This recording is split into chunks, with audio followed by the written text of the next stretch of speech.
These days I'm not a monk, I'm a layperson, I got a human life, human bills, human concerns, human problems. I'm living in the human world, right? And when I have trouble driving myself to the meditation cushion and making myself sit down, it's usually for one of two reasons. I'm feeling anxious and antsy and I just can't settle into the sit somehow. It's like that great James Joyce line that the author says, Mr. Duffy lived a short distance from his body.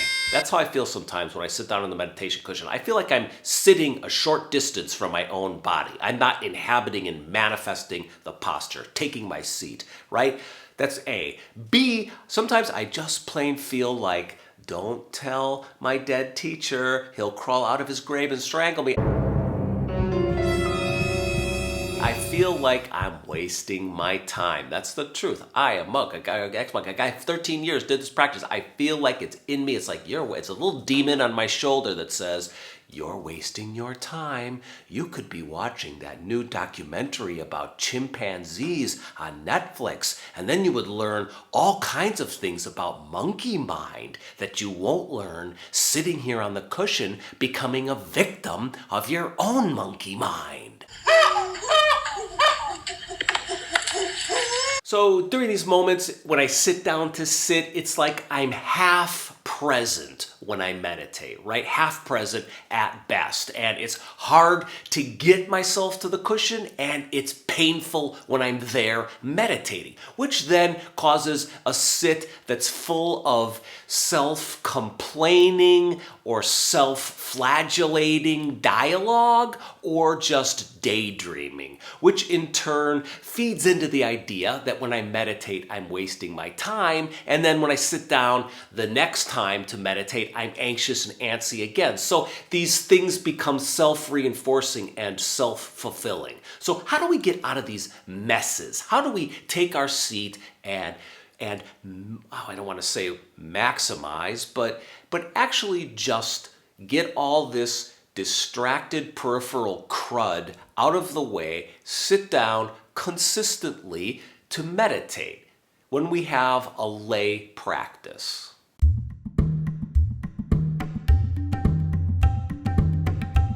My friend Mimi spent 13 years in Nepal studying with Tibetan Buddhist masters, and much of her time was spent alone in caves overlooking valleys in the Himalayas. This woman was by herself for like months at a time, right? Now, she learned a practice from her teachers in Tibet. And that practice was, in the morning, she would do offerings. So she had to make her own food. She had limited supplies, and nonetheless, she would quote unquote waste some of that food every morning, making offerings of that food and doing ceremonies to the local spirits, the spirits or energies in the woods, in the rock mountain that she was living inside. She would make an offering to her surroundings, right? So there was this idea that there are energies or influences around her, and you need to acknowledge those energies and influences because they may be having an effect on your practice. So these energies are with us, these distracting, practice-deflating energies. Whether you're a cave yogini and the forest spirits are sending mosquitoes to bite your nose because you did not make any offerings to them this morning, or you're an apartment Buddha and you can't get the image out of your head of when you walked into the bathroom at work that day and your coworker had her silk blouse pulled up and she was slathering deodorant in her armpit while singing the new Little Nas song. I just stuck that image in your head, didn't I? I have found these days that in my first minute or two of sitting, I have found that it's really helpful to have a get real moment and to ask myself or become aware of what is alive for me right now. Pop. What is popping? I take my portfolio of problems, my pop, and I put it out and open it up in front of me and sit with it. Because look, that first minute, 2 minutes, 3 minutes of the sit can be really difficult. Like your mind is pumped and it's racing. It's energized. Your body is energized with the street that you just walked in from. It's thrumming with the electricity from your computer that you've been on perhaps all day, at least looking at your phone, is still thrumming inside your mind with your brain electricity. They are quantumly entangled somehow, and you are answering emails in your head. You are having a conversation with Rachel Maddow or Tucker Carlson in your head from those clips that you saw on the internet today. You're buzzing with Bakhmut, and you're buzzing with Ukraine, and you're buzzing with Russia, and you're buzzing with the economy, and you're buzzing with cryptocurrencies, and you got an email from your daughter that kind of irritated you. You've got all kinds of stuff going on up here. The voice of your boss is still in your head, driving you crazy. All of this is inside you when you sit down to do your sit. So the amygdala, for those of you who are not neurologists, is the part of the brain that is responsible for the fight or flight responses, right? So you feel stimulated and stressed, and the amygdala is releasing hormones to help you deal with these threats in your surroundings. Now, I know earlier some of you thought, gosh, that story about the forest spirits and making offerings to them in Tibet when you're practicing, gosh, that was so quaint and cute and interesting. Oh yeah?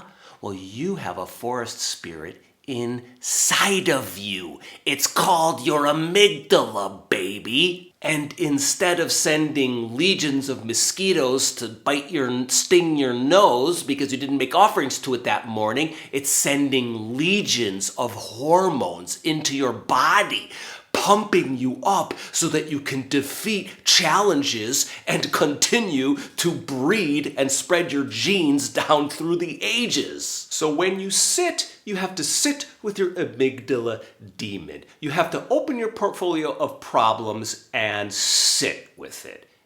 If you don't, if I don't, what happens is I go to do my meditation thing. Right? Now, my meditation thing was a practice given to me very clearly by my Zen master and my mentors in this tradition. And the practice is simple and clear.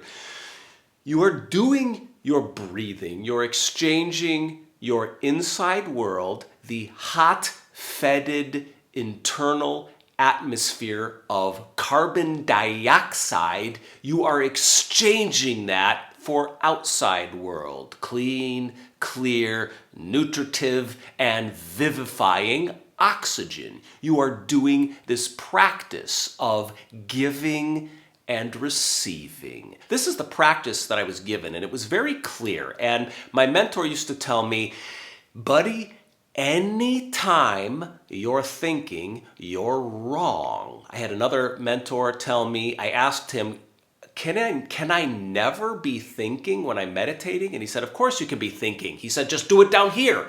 And he patted his diaphragm or his kara or his breathing center, which is where you're putting your energy, your focus when you're sitting, right? So what I'm about to tell you, this pop practice, is not traditional Zen Buddhism, but nonetheless, we have to find ways as lay practitioners to practice, to make it real and alive for us. Like, it's not easy to switch gears, to come home after a long day of work, sit down on the cushion, and just suddenly be an apartment Buddha, okay? So, you have to sit with your amygdala demon. Now, here's what I mean by that. I will take my cushion at night, and usually I have like two things going on. Let's say it's fear and desire. Now the fear is usually related to my career as a writer and a YouTuber. I've got all these fears around not succeeding and the financial problems I'm going to have as a result. So when you sit, these things come up. They come up for me, and they're very, very strong. They are tidal waves of energy crashing against me as I'm trying to sit on the cushion. So I will let those problems come up. I will acknowledge them. Okay, now this is not the same thing as thinking. I will just simply acknowledge them and be aware of them and consciously let them come up when I first sit down. Because the thing is, they are there anyway. And I spent so many years on the cushion at the monastery, kind of not really meaning to, but kind of ignoring and pushing to the side and maybe perhaps repressing problems or issues that were following me on the cushion. And I found that that just doesn't work. Those demons haunt you one way or another on the cushion. So you might as well acknowledge them with awareness when you first sit down. These are the things I'm feeling in my body. These are the problems that are popping for me right now. Open your portfolio of problems, let them out, and sit with them. What do I mean by hold your demons or sit with your portfolio of problems? Well, first of all, I do not mean thinking and perseverating, okay? It's not that thinking is the enemy, but imagine a world where you can turn your thinking into breathing. So that's kind of what you're trying to do on the cushion. That's what I find extremely helpful for me. Turning my thinking into breathing, and then that furnace of breath fuels the fire of awareness. You are aware, but you are not perseverating. You are calm, clear, manifesting equanimity and awareness, and are not distracted by the monkey mind. So these are two things that would be alive inside me if I went to take the cushion right now.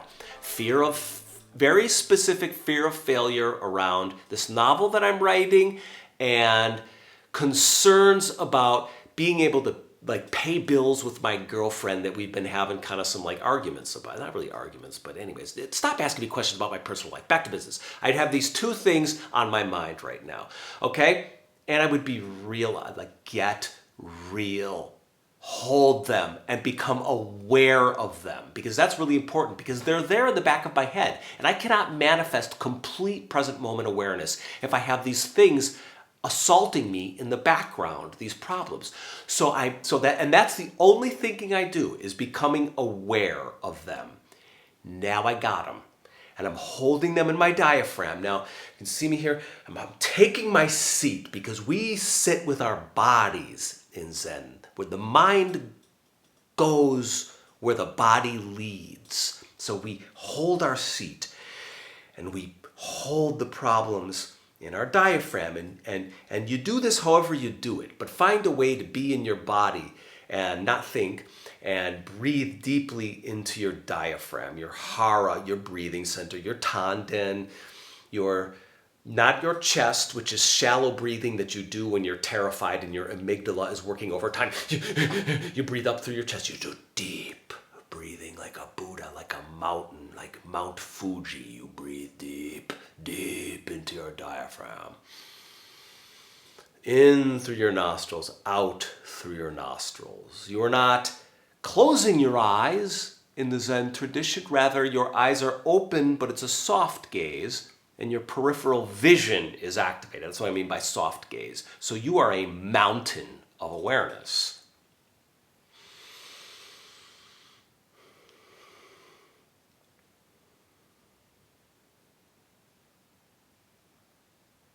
And you're breathing deeply into the problem. And the problems will dissolve a little bit. And then suddenly your mind will start working. Okay, it'll start working again. It'll start activating again. Well, you have been honest with yourself. You have opened your portfolio of problems and you have asked yourself, what is alive for me to sit right now? So when your mind starts wandering, you can sort of bring your attention back to the fact that you are aware of two things. If it was me, two things that are bothering me right now: money issues and fears of failure. Okay, and then I would say, I'm acknowledging, I'm holding the demon, I'm holding it. And then I would breathe back into it. And do you see what's happening here? I know you do. You're getting power from your problems. They are a battery. They are a battery that is enlivening your sit. It's bringing it life. It's making it real. Okay? It's like what they call the ball of molten hot lead in koan practice, right? So there's a problem in koan practice that the teacher has given you that you can't really solve with your logical thinking, perseverating mind. You just can't slay this dragon with rationality. It just doesn't work. And in the Joshu's Mu koan, the text, we are told to hold it in us, in our diaphragm, like a burning, like a ball of molten lead that you can't vomit out and you just can't digest into your system. So you can't get rid of it or like throw it away and be done with it, nor can you push it way down and repress it. You hold it there. And there's a reason in Joshu's Mu that they call it the ball of molten lead.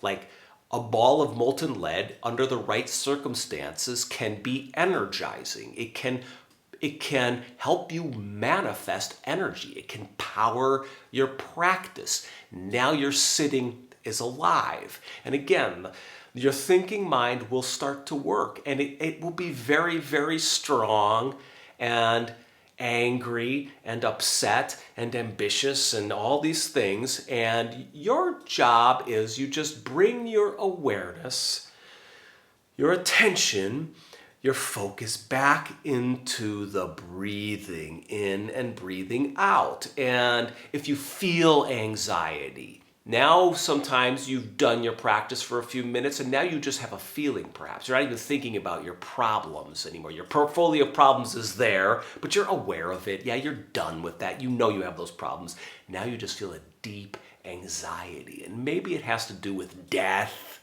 or sickness or the state of the world and the environment and politics, you know? Or maybe you have one of those beautiful thoughts where you feel a release and joy and transcendence and bliss. No matter what, you breathe into it. And again, you get power or energy from it or a vitality from it. You keep turning thinking into breathing, right? And when your mind drifts to free-floating anxieties, you can become aware again that you're holding your portfolio of problems in your diaphragm, and you can breathe into it and turn that thinking into breathing. You want to sit with what is, with what's happening as best you can, and then just breathe with it. Breathe into it and stay focused, dissolving into the breath. And then from that dissolution into the breath, a new moment of awareness arises, and you give that moment away again. And what I'm trying to get across to you today is there will be demons, if you will, forest spirits, amygdala from within you, pushing you around in there and disturbing you and upsetting your practice. That's perfectly okay. I hope what I've helped you see is there are ways to acknowledge and respect these demons and perhaps actually even use them use them, your awareness of them, and your holding of them, and your turning of these demons into the breath. There's a way of using that to energize your practice, or to just be a part of your practice. That just is your practice for the day.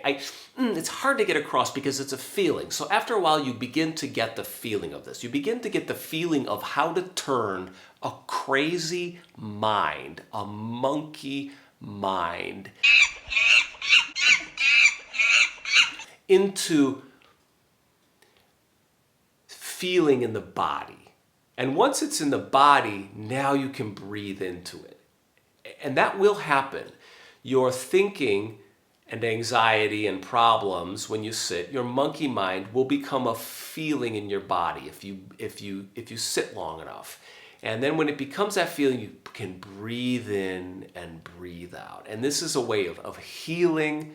It's a way of being in the moment, truly seated and truly present, like Mr. Duffy from that James Joyce quote I gave you earlier. Mr. Duffy, it was Mr. Duffy, I think was his name. I couldn't remember it. Mr. Duffy lived a short distance from his body. This was James Joyce's way of saying, you got a guy living in a city who's totally so distracted in his head. He's literally like a ghost. And his ghost is over here and his body is right here. What I'm talking about, manifesting that present moment awareness in your sit, is the two coming together, body and mind completely united. And then when you sit and you breathe, all is well again. Perhaps. Is all well for you today, my dear friends? Let me know in the comments section. I always love diving into your comments to see where you're at. And hit the subscribe and hit the like button if you enjoy this channel. There are apparently algorithm spirits, and when you hit the like and hit the subscribe, it helps this channel, so I appreciate that. Got a good community building over on Patreon. So we're gonna be doing some sits, and I'm going to be putting the information about those sits on my Patreon page. So how these sits work is it's like we sit and meditate. I give a little bit of instruction and do some little bit of Q&A after, but they're basically 2 meditation sits, and this is usually Sunday morning because I live in Austria, so it's like Sunday afternoon for me. So I'm gonna have some information about that soon. Also, there are essays and blog posts over on Patreon, and it's a way to support this channel if you like what you see here. More and more, I am becoming energized, if you will, by Patreon financially, so thank you for that. And there's also a way to donate to this channel through PayPal. So both my Patreon link and my PayPal links are in the video description below, but I offer this stuff for free. Dana is the word for generosity or charity in Zen Buddhism, and you can manifest dana or generosity if you wish to, or if you don't, go watch your Joe Rogan or Oprah clips. Either way, have a great day, hold your demons in your sitting, turn thinking into breathing, and I'll see you next time, booby sattvas.